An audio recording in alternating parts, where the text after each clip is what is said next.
Hi everybody, this is Anne. Today we're going bottomless. Learning to throw forms without a floor can help you graduate from throwing simple cylinders to creating more complex shapes. Throwing a cylinder without a floor can seem simple, but it can also lead to complications, like my attempt here.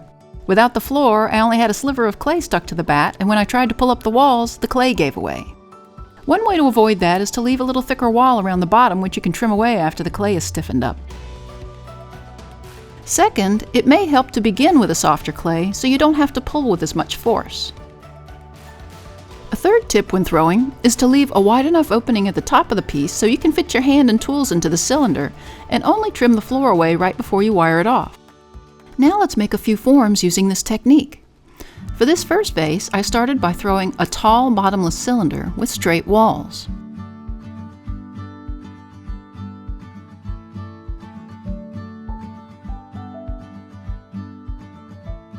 I centered the trimming spinner on the middle of the rim and divided it into thirds like so.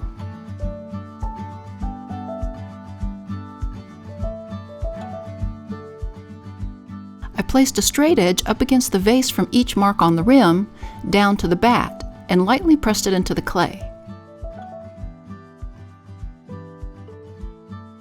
I then wired the cylinder off.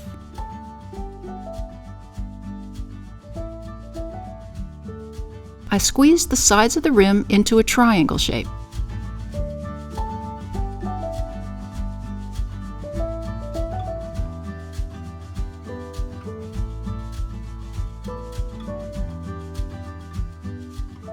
I did the same thing to the bottom of the cylinder.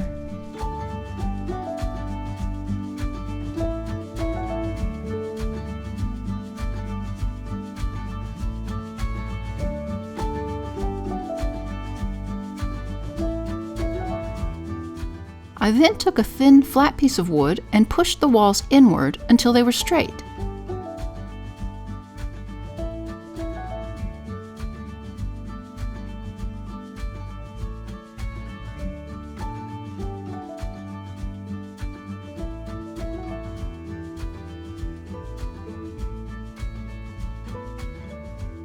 The marks along the sides began to split apart, so I wet my fingers and ran them up and down each edge to reinforce the connection. To add interest to the triangle vase, I decided to cut one of the edges and curl down the sides. I first made just a little cut, which was nice, but then I decided to cut the side a little farther for a different look.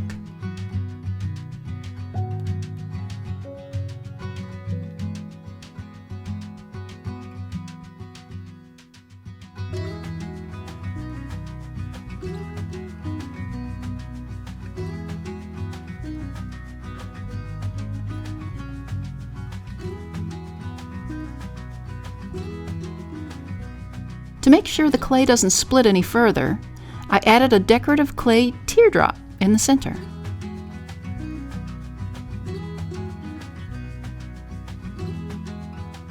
Next, I needed to attach a slab floor when the piece is set up. First, I cleaned up the inside walls and bottom of the piece. I then rolled out a clay slab to 1/4 of an inch depth. I ribbed the clay on both sides and positioned the vase on top of the slab. I lightly marked around the outside of the vase. Then I scored and slipped each section before attaching them together.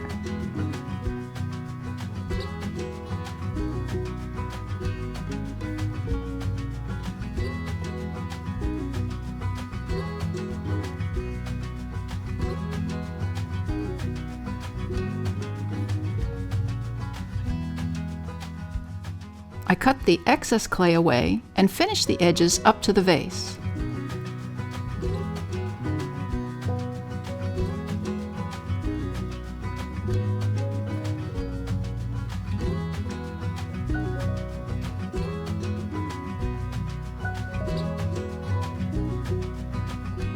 To bevel the foot, I used a notch tool against the edge.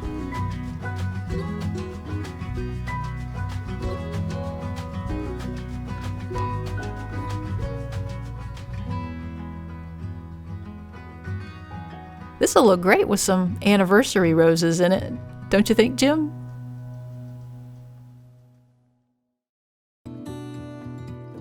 Next, I tried my hand at making an oval planter. Again, I centered the clay and hollowed it out right down to the bat so it had no floor. I pushed the clay outward so that it would have long, tall walls. I tried to keep a little extra clay along the inside wall so it wouldn't become dislodged. I then pulled up the wall.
I ribbed the inside and outside walls, then trimmed and rounded the rim.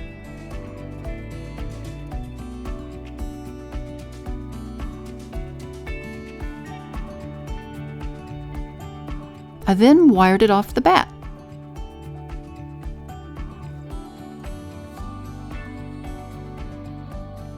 I wiped my hands clean and dry, and then with flat hands, I pushed the sides inward to create the oval.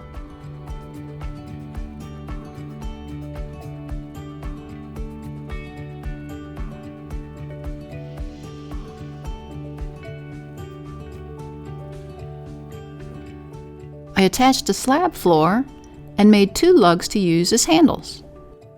I would love to paint this one. Next is the spiral lily vase. Again, I threw a bottomless tall cylinder,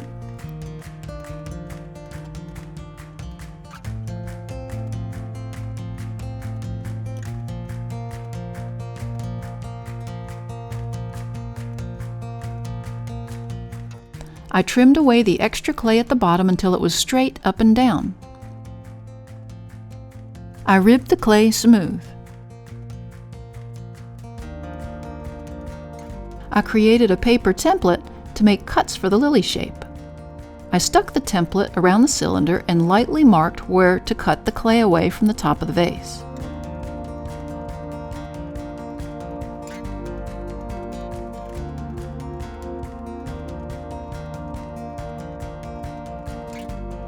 I removed the paper and made the cut.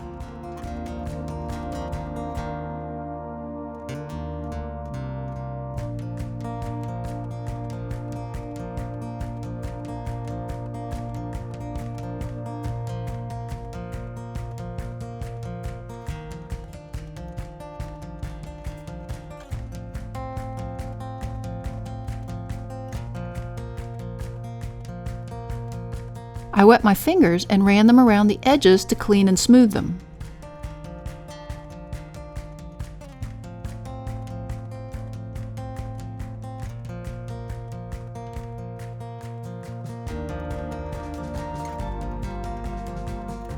I curled the edge like so.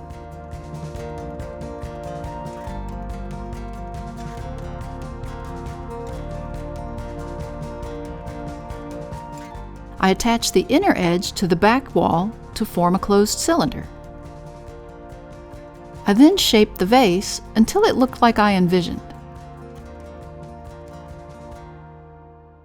Again, I cleaned it up and attached a slab bottom.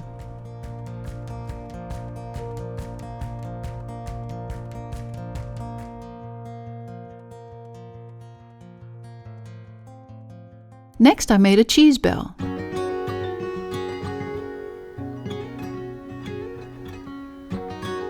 For the top of the bell, I threw a bottomless cylinder, then pulled the walls up and inward until it closed at the top.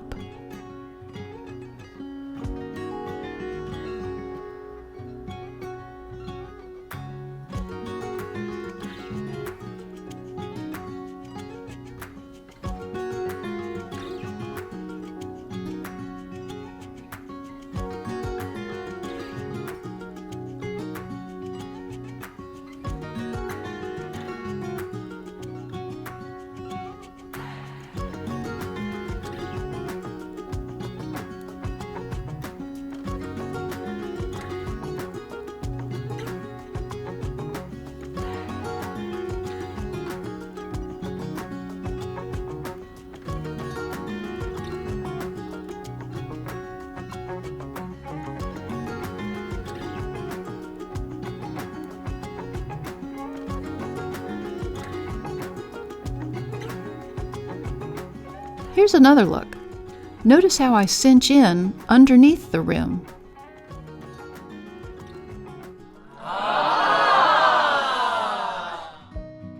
Once I trapped the air inside the form, I ribbed the clay and formed the bell in the desired shape that I wanted.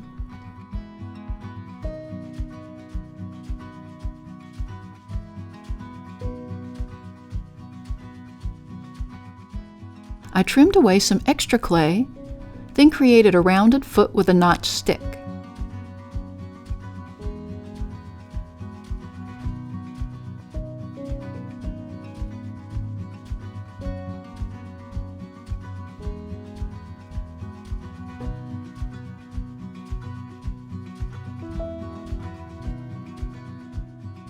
I threw a little knob for a pull and attached it to the center of the top.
I threw a plate for the cheese, and here you have it.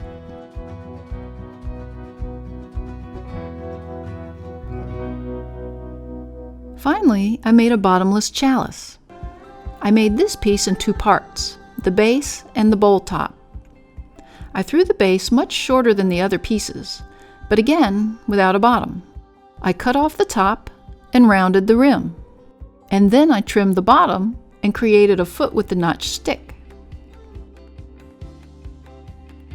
I measured the rim with calipers so that I could have a good fit. I then threw the bowl of the piece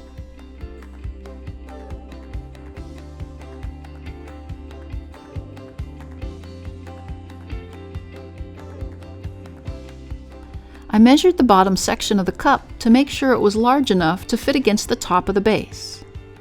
I then cut away the excess clay at the bottom so that I wouldn't have to trim more than necessary later.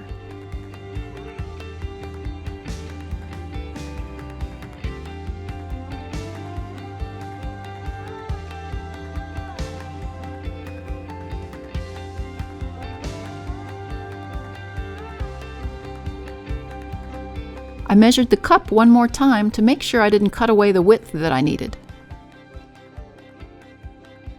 I wired off the cup when it was stiffened up a little and trimmed away the foot to create a nice rounded bottom.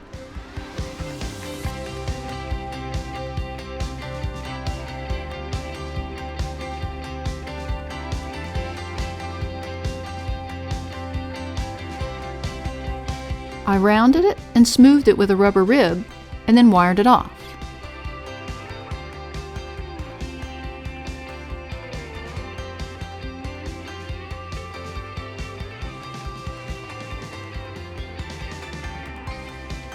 I centered the bowl on the base and smoothed the rim again.